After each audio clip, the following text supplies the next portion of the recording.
February 5. Okay, play. Okay. Ngayon, February 5, alauna pasado, ang pasyente natin ay konti lang ngayon, 2025. Bukas maraming pipili. Paano ka maglakad muna yung una? Yung unang punta mo rito kanina. Ganyan. Ngayon, maglakad ka naman. Paano yung pinagkaiba? Lakad. Anong pinagkaiba? Masakit pa yung hips, balakang, etc. Hindi na po masakit. Ang totoo niya sakit, hips dislocate, ipitugat. Camera. Tapos, ang sakit niya pa, mayroon siyang mga usog. Nabati lang. Hindi siya pasok sa kulam, wala, hindi may iwasan, babati siya sa palengke, o saan siya pumunta, bumili siya, etc. etc. Yun. Yung sakit niya, ito, mga ugat. Yan, simula rito. Namamaga. Hindi ko lang alam kung ilang beses na ito nadulas o hindi pa siya nadulas. Hindi ko rin alam kung bakit namamaga. Siguro sa sobrang sipag. O, kaya ang tawag dyan, spasma over fatigue. Hips dislocate. Usog. Kaya na? Wala ka na.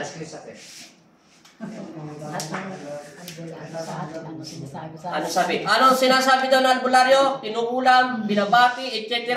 Pero mali sila. Salamat pa rin sa lahat ng manggagamot. Ito ngayon, ang petsa, February 5, 2025. Hindi po siya kinukulam. Kaya na-stress si nanay. Akala niya kung sino kumukulam sa kagandahan niya. Bakit ba siya kinukulam? Mali. Over-fatigue. Pasma. Stress. Dumagdag dahil kalang kinukulam. Hips dislocate. Ganyan pa niya konti. Dislocation hips. Dislocation hips. Okay. Lakad na. Di ka ba naniniwala? Hindi. Sana kulaman ka. Nakita mo yung mga kanina na una sa inyo. Kinukulam. Ganun.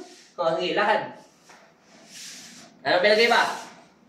May takot po kasi sa paglalakad. Nagkapobya ka lang, te. Kasi sinasabi kasi nila kinukulam ka eh. Ete, balik. Nagkaroon ka lang ng pobya, te. Paano siya maglakad, boyfriend? Paano kanina? Paano?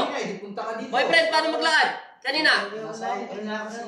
Oh, okay, maglakad ka. Sige, bilisan mo. Kaya ng kamay mo. O, lakad. 1, 2, 3, 4, 5, 6, 7, 8. Ikot! Oh, di ba? Oh, di ba? Swerte natin at alam masyado. Oh, maswerte talaga kayo. Ganyan kayo makabalo. Salamat kayo sa Lord. Bye-bye. Taga-Bulacan po siya. Pulilan. Bye-bye, te. Salamat po sa inyong pagtitiwala sa alipin na may Jesus Nazareno. Te, bye-bye. Pasmado lang yan. Ito po. Thank you, Lord. Yan ka.